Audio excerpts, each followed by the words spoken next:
ఈవైటీవీ news కు స్వాగతం. ముందుగా హెడ్లైన్స్. శబరిమల ప్రసాదం ఒక్కో భక్తుడికి 2 డబ్బాలే.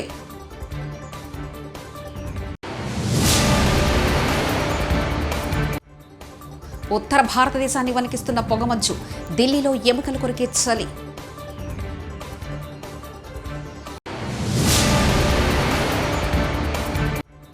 బారాకత్గూడెంలో ఆలయంలో బట్టి విక్రమార్క పూజలు.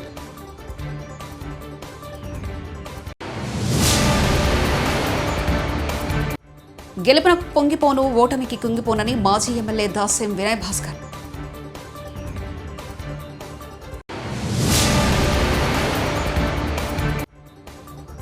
ఏపీలో కొత్తగా 1,11,321 రేషన్ కార్డులు మంజూరు.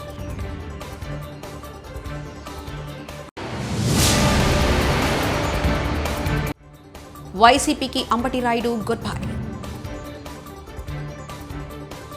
శబరిమల అయ్యప్ప స్వామి అరవణ ప్రసాదంపై ట్రావెన్కర్ దేవస్థానం బోర్డు పరిమితి విధించింది. ప్రసాదం డబ్బాల కొరత నేపథ్యంలో ఒక్కో భక్తుడికి 2 డబ్బాలు మాత్రమే అందిస్తామని పేర్కొంది. మకర జ్యోతి దర్శనానికి భక్తుల రద్దీని దృష్టిలో పెట్టుకుని ఈ నిర్ణయం తీసుకున్నారు. త్వరలోనే అరవణ ప్రసాదం డబ్బాల సమస్యను పరిష్కరించేలా కృషి చేస్తున్నామని దేవస్థానాధికారులు తెలిపారు. ఉత్తర భారతదేశంలో దట్టమైన పొగమంచు కొనసాగుతుంది. దట్టమైన పొగమంచు చలిగాలలో ఉత్తరాది జనం ఉక్కిరిబిక్కిరవుతున్నారు. ఉష్ణోగ్రతలు దారుణంగా పడిపోవడంతో ఎముకలు కొరికే చలిలో ప్రజలు విలవిలలాడుతున్నారు. తెల్లవారినప్పటికీ పొగమంచు కారణంగా చీకట్లు కమ్ముకున్నాయి. దీంతో ఉదయం వేళలో కూడా వాహనదారులు లైట్లు వేసుకుని ప్రయాణించాల్సి వస్తుంది. ఈ క్రమంలో పలు ప్రమాదాలు కూడా చోటు చేసుకున్నాయి. దేశ రాజధాని ఢిల్లీ, ఎన్సీఆర్లోని అనేక ప్రాంతాలు శనివారం దట్టమైన పొగమంచుతో మేల్కొన్నాయి. పొగమంచుకు తోడు ఎముకలు కొరికే స్థాయిలో చలిగాలులు కూడా వీచాయి. ఇప్పటికే చల్లటి వాతావరణంలో సతమతమవుతున్న దేశ రాజధానికి చలిగాలులు కూడా తోడవడంతో ఉష్ణోగ్రతలు దారుణంగా పతనమయ్యాయి. చలిగాలులతో కూడిన వాతావరణంలో ప్రయాణించడం ప్రయాణికులకు పెను సవాలుగా మారింది. సూర్యాపేట జిల్లా మునగాల మండలం బారాకత్గూడెంలోని వెంకటేశ్వర స్వామి ఆలయంలో ఉప ముఖ్యమంత్రి భట్టి విక్రమార్క ప్రత్యేక పూజలు చేశారు. కోదాడ ఎమ్మెల్యే పద్మావతి ఆయనకు స్వాగతం పలికారు. ఆలయ చరిత్రను ఉప ముఖ్యమంత్రికి పూజారులు వివరించారు.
కోట్ల మంది జీవితాలను ప్రభావితం చేసే అంశంపై కనీసం న్యాయ సలహా తీసుకోలేదు వైసీపీ ప్రభుత్వం.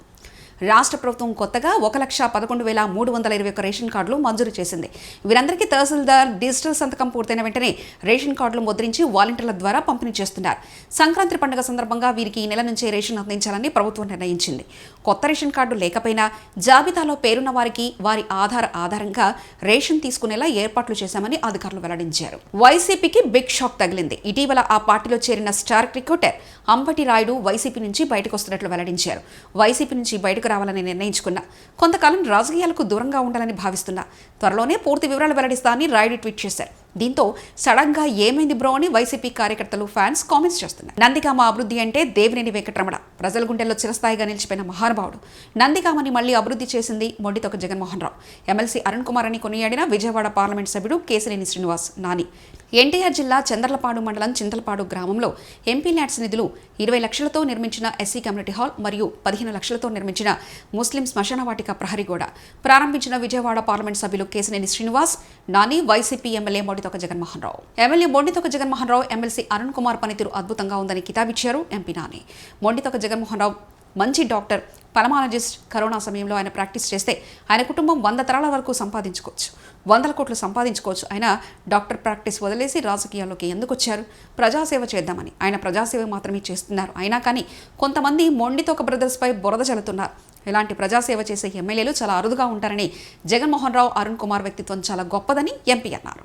ఆయన సోదరుడు అరుణ్ కుమార్ యొక్క వ్యక్తిత్వం, వాళ్ళ బ్యాక్గ్రౌండ్ నేను అంతకుముందు నాకు భిన్నత వేరే ఉండేది, కానీ చూసిన తర్వాత మా ఇంటరాక్షన్ తర్వాత చాలా గొప్ప వ్యక్తులు ఇద్దరు కూడా. ముఖ్యంగా డాక్టర్ గారు, ఆయన పల్మనాలజిస్ట్ అయ్యండి, గొప్ప ప్రాక్టీస్ ఉండి, ఒక మెరిట్ స్టూడెంట్ అయ్యండి, అట్లాగే మేడం కూడా గైనకాలజిస్ట్ అయ్యండి, నిస్వార్థంగా అన్నీ వదులుకొని ఇక్కడ ప్రజల కోసం నిరంతరం కష్టపడతాయంటే ఆయన చాలా గొప్ప వ్యక్తి. ఆయన అట్లాగే అభివృద్ధి కోసం నన్ను ఇంకా యాక్చువల్ చాలా ఇవ్వాలి, కానీ నా కాన్స్టిట్యూన్సీలో రెండు సంవత్సరాలు ఎంపీ నిధులు లేవు. అది ఇంకో 10 కోట్లు కూడా ఎమ్మెల్యే గారికి ఇవ్వాలి నేను, ఎందుకంటే పార్టీలకు అతీతంగా ప్రాంతానికి అభివృద్ధి చేయాలనే ధ్యేయంతో ఆయన పనిచేస్తున్నటువంటి తీరు నాకు చాలా నచ్చింది. కాబట్టి ఆయన అంత ముందు కూడా చెప్పాను, నేను ఫస్ట్ తోటరావులపాడు చెప్పాను, మళ్ళీ ఇప్పుడు చెప్తున్నా, ఎప్పుడు చెప్తాను, మంచి వ్యక్తులు రాజకీయంలో ఉండాలి. ఏ పార్టీకి సంబంధం లేదు. మంచి వ్యక్తుల వల్లే ఈ సమాజం బాగుపడుతుంది, మంచి వ్యక్తుల వల్లే ఈ రాజకీయాలు ప్రక్షాళన అవుతుంది. ఓకే, షార్ట్ టైంలో కొంచెం ఇబ్బంది పడవచ్చు, లాంగ్ టైంలో చాలా బెనిఫిట్ ఉంటుంది ప్రాంతానికి కానీ, రాష్ట్రానికి కానీ, దేశానికి కానీ.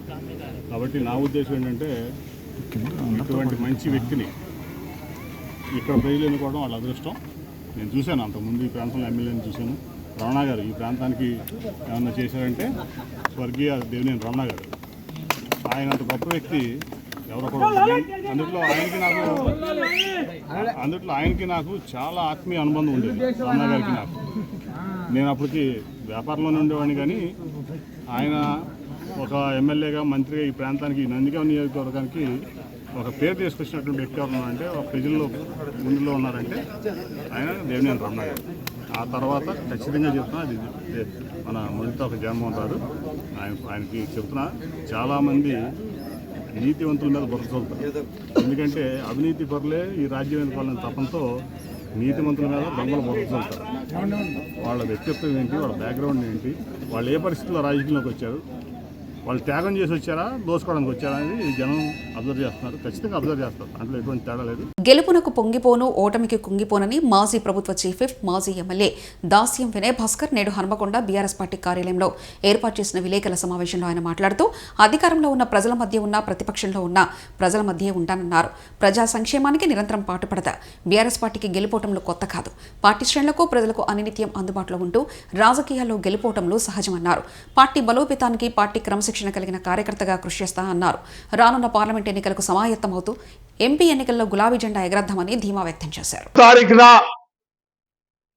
గౌరవ పెద్దలు బీఆర్ఎస్ పార్టీ వర్కింగ్ ప్రెసిడెంట్ మాజీ మంత్రివర్యులు కేటీ రామారావు గారి అధ్యక్షతన తెలంగాణ భవన్ లో పార్లమెంట్ ఎన్నికల్లో వివరించవలసిన వ్యూహం, పార్లమెంట్ సెగ్మెంట్ వారీగా ఈ నెల 10వ తారీఖున వరంగల్ వెస్ట్ బీఆర్ఎస్ పార్టీ శ్రేణులతోనే ఆ సమావేశం నిర్వహించుకుంటారు. కాబట్టి డివిజన్ కు 3 ఆ సమావేశానికి తీసుకువెళ్ళాలి. కాబట్టి ఈరోజు ఈ సమీక్షా సమావేశం నిర్వహించుకుంటున్నాం. ప్రజాస్వామ్యంలో గెలుపు ఓటములు సహజం, కానీ ప్రజాపాలన నిరంతర ప్రక్రియ అని ఇక నుంచి 4 నెలలకోసారి నిర్వహిస్తామని, లబ్ధిదారులు ఎవరూ అపోహలకు గురి కావద్దని పరకాల శాసనసభ్యులు రేవూరి ప్రకాష్ రెడ్డి అన్నారు. ఆత్మకూరు మండలం హౌజ్ బుజుర్గు గ్రామం, కామారం గ్రామాల్లో శనివారం నిర్వహించిన ప్రజాపాలన చివరి రోజు సందర్భంగా జరిగిన గ్రామ సభలలో పరకాల ఎమ్మెల్యే రేవూరి ప్రకాష్ రెడ్డి ముఖ్య అతిథిగా పాల్గొన్న ఎమ్మెల్యే ఆయా గ్రామాలలో ప్రజాపాలన లబ్ధిదారులకు దరఖాస్తు అందుతున్న తీరును అధికారులను అడిగి తెలుసుకున్నారు. ఈ సందర్భంగా ఎమ్మెల్యే రేవూరి ప్రకాష్ రెడ్డి మాట్లాడుతూ, ప్రజలకిచ్చిన మాట మేరకు ప్రభుత్వం ఏర్పడిన మొదటి రోజు నుంచి 6 గ్యారంటీ పథకాలను అమలు చేసేందుకు చిత్తశుద్ధితో చర్యలు తీసుకుంటున్నామన్నారు. ప్రజాపాలన కార్యక్రమం ద్వారా ప్రజల వద్దకే ప్రభుత్వం వచ్చిందని 6 గ్యారంటీలలో భాగంగా మహాలక్ష్మి, రైతు భరోసా, గృహజ్యోతి, చేయూత, ఇందిరమ్మ ఇండ్ల పథకాలకు దరఖాస్తులు స్వీకరిస్తున్నామని తెలిపారు. కానీ ఆ ప్రభుత్వంలో ఉన్న ప్రధానమైన ముఖ్యంగా మన జిల్లాకు సంబంధించిన కడియం శ్రీహర్ గారు అసలు ఇంకా ప్రభుత్వం ఏర్పాటే కాలేదు. ముఖ్యమంత్రి ప్రమాణ స్వీకారం చేయకముందే మీరందరూ పత్రికలలో, టీవీలో కూడా చూశారు. ఇది 6 నెలల్లో కూలిపోతుంది, ఇది ఉండే ప్రభుత్వం కాదు అని శాపనార్థాలు పెట్టుకుంటూ అదేవిధంగా ఇచ్చిన వాగ్దానాలు నెరవేర్చాలి అని చెప్పి మాట్లాడిన విషయం కూడా మీ అందరికీ తెలుసు. కానీ ఒక మాట నేను స్పష్టంగా చెప్పదలుచుకున్నా, గత ప్రభుత్వాలు ఎన్నికలు వచ్చినప్పుడు ఇచ్చిన వాగ్దానాలు నెరవేర్చకుండా కాలం వెళ్ళదీసిన సంగతి కూడా మీకు తెలుసు. కానీ ఈ ప్రభుత్వం, ఈ ప్రజాప్రభుత్వం ఎన్నికలలో ఇచ్చిన వాగ్దానం 100% నెరవేర్చే దిశలోనే కృషి చేయడం జరుగుతుంది అనే విషయాన్ని కూడా మీ అందరికీ సవినంగా మనం చేస్తాం. అయితే ఇంకొక విషయం కూడా తెలుసు. మంత్రి హోదాలో ఈరోజు ములుగు మండలంలోని మంత్రి గారి స్వగ్రామం నందు జగ్గనపేట గ్రామానికి వచ్చిన పంచాయతీరాజ్, గ్రామీణ అభివృద్ధి, స్త్రీ శిశు సంక్షేమ శాఖ మంత్రివర్యులు దనసరి అనసూయ సీతక్క వారికి ఘనస్వాగతం పలికి ఘనంగా సన్మానించిన గ్రామ ప్రజలు. అనంతరం గ్రామస్తులు ఉద్దేశించి మాట్లాడుతూ, నేను మీ ఆడబిడ్డను, ఇక్కడే పుట్టి ఇక్కడే పెరిగిన బిడ్డను, నేను పుట్టిన గ్రామం అభివృద్ధి చేసే బాధ్యత నాపై ఉందని, ప్రజలు నాపై పెట్టిన నమ్మకాన్ని వమ్ము చేయకుండా ములుగు ప్రాంత అభివృద్ధికి కృషి చేస్తానని, కాంగ్రెస్ పార్టీ ఇచ్చిన 6 గ్యారెంటీలను అమలు చేస్తామని, ప్రజాపాలనలో దరఖాస్తు చేసుకుని వాళ్లు చేసుకోవాలని, అందరికీ సంక్షేమ పథకాలు అందే విధంగా చూస్తానని మంత్రివర్యులు సీతక్క అన్నారు.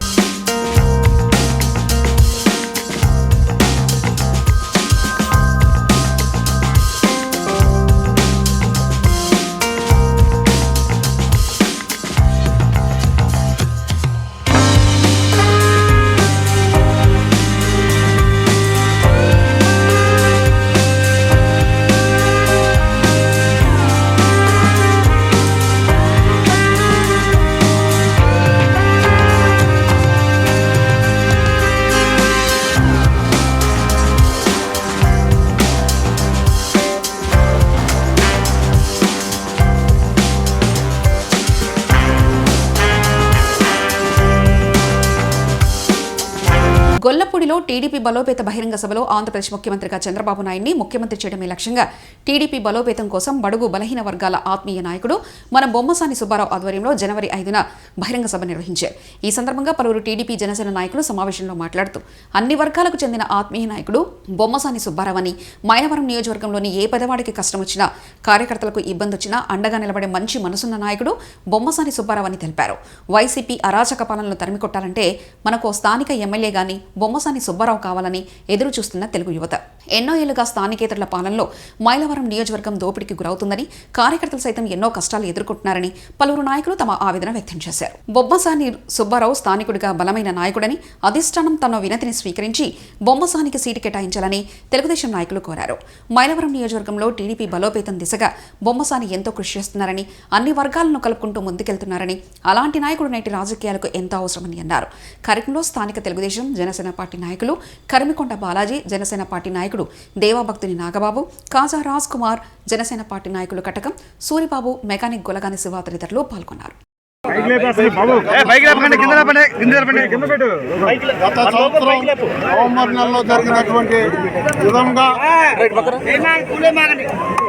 1 సంవత్సర కాలం తర్వాత మరలా నేను ఒక ఆత్మీయ సమావేశం తెలుగుదేశం పార్టీ కార్యకర్తలు, పెద్దలు, నా శ్రేయోభిలాషుల్ని ఆహ్వానించి అల్పాహారం ఏర్పాటు చేసి తెలుగుదేశం పార్టీ పరిస్థితి గురించి, మనం రేపు ఎన్నికల్లో ఎలా పోరాడాలి, ఎలా ప్రత్యర్థి పార్టీని ఎదుర్కొనాలా, తెలుగుదేశం పార్టీని ఎలా గెలిపించాలనే ఉద్దేశంతో నేను తరచూ సమావేశాలు పెడతాను. ఈసారి నాకున్న పరిధిలో ఎక్కువ మంది మిత్రులను ఆహ్వానించడం జరిగింది. ఈ రాష్ట్రంలో నాలాంటి వాళ్ళు నియోజకవర్గంలో కూడా చాలామంది పెద్దలు వచ్చారు. మేమందరం కలిసి తెలుగుదేశం పార్టీ గెలుపుకి ప్రయత్నం చేస్తాం. అట్లానే ఇప్పుడు కొత్తగా జనసేన పార్టీ కూడా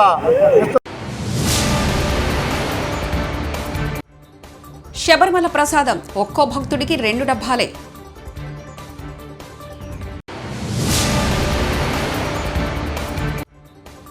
ఉత్తర భారతదేశాన్ని వణికిస్తున్న పొగమంచు, ఢిల్లీలో ఎముకలు కొరికే చలి.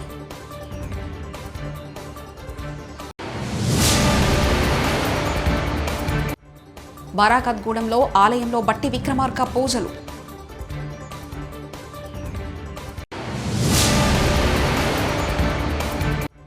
గెలుపున పొంగిపోను, ఓటమికి కుంగిపోనని మాజీ ఎమ్మెల్యే దాస్యం వినయ్ భాస్కర్.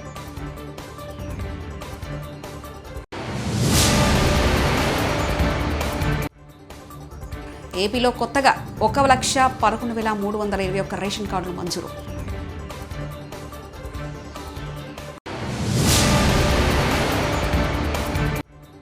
వైసీపీకి అంబటి రాయుడు గుడ్ బై. ఇవి బులెటిన్ విశేషాలు. చూస్తూనే ఉండండి E5 టీవీ న్యూస్.